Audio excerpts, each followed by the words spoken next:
Authorities say getting your hands on heroin, get this, is easier than buying marijuana. And more teens and young adults are buying the drug and becoming addicted to it.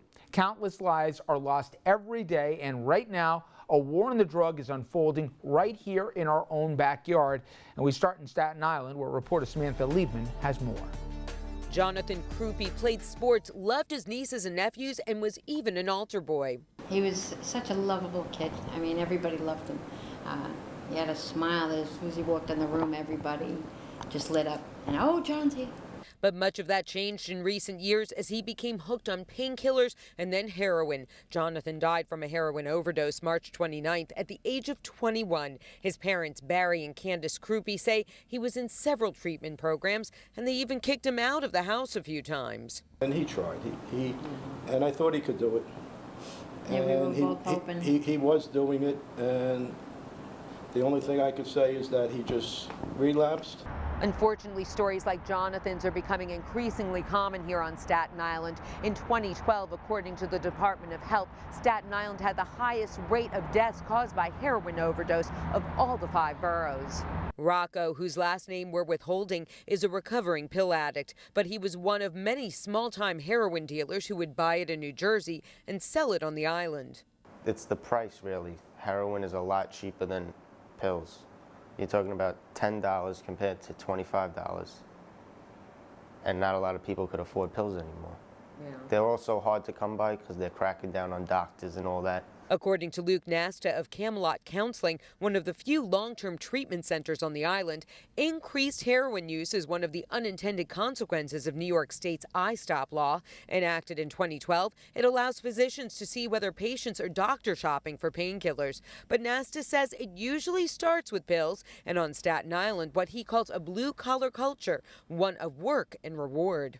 What comes along culturally with that level of working class is the party, think back to what miners, how they suffered on the job in the mines, and then they get their pay, and their wife had better get them before they hit the bar.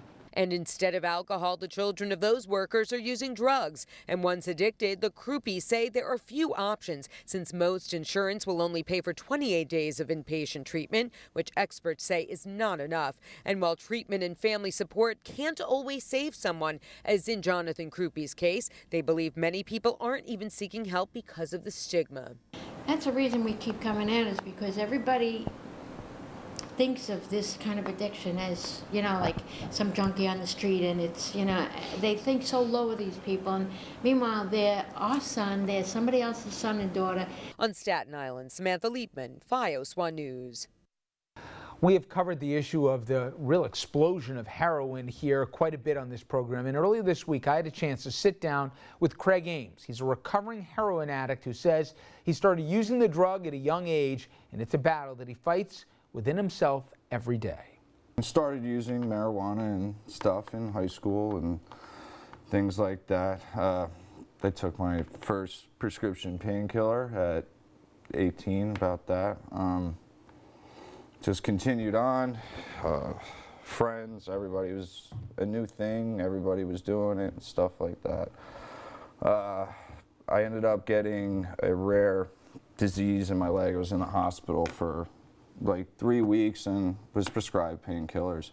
Eventually those ran out, and I was addicted to them and continued buying illegally and stuff like that.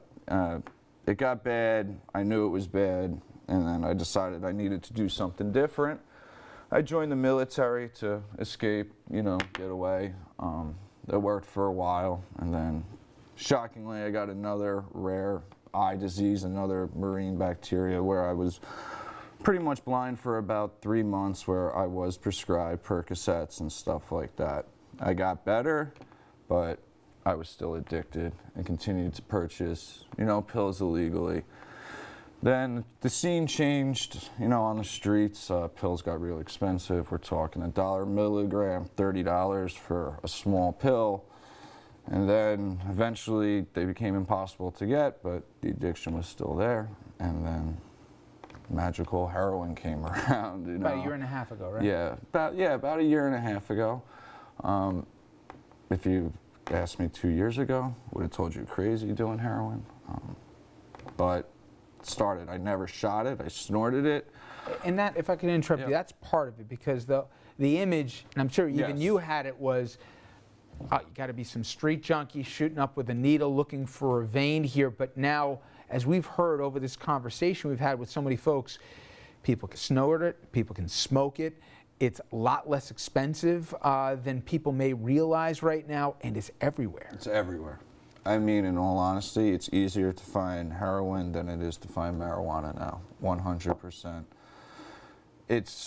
I can't even describe the scale. You know, being in the streets, if you will, it's everywhere. It really is. People I would never even expect.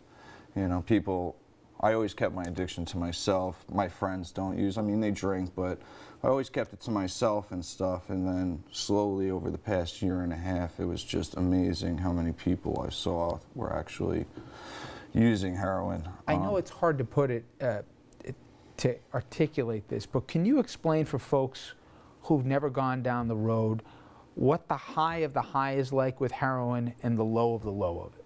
Okay. The high of the high. You know, you go to a doctor, even with prescription painkillers, because they're pretty interchangeable to me. It's, why do they give you that pill? To make you feel better, to make you feel good. So you do it and you feel good, you feel great. But once you stop, your bones start aching, you start sweating, and then the withdrawals are horrendous. You pretty much want to kill yourself, that's how bad it is. It's almost impossible to stop by yourself. You would have had to have handcuffed me to a wall physically just so I wouldn't go and get it. It's just, that feeling is so atrocious or bad, that's why people don't even want to think about it and just keep using, and just keeps progressing and progressing and getting worse and worse. And you can catch much more from my interview with Craig. That's next week on RFL. Please be sure to tune in at 6 p.m. on Friday, a week from today, May 16th, from our special coverage on the heroin epidemic as it eats away at homes and communities across the nation. We'll also hear from social workers, law enforcement officials, and others who are trying to combat what can only be called an epidemic. All right. On that note here, we're going to wrap things up for tonight. I want to thank you for joining us both today and all week. We'll see you back here on Monday night. Till then, have a great night and a great weekend.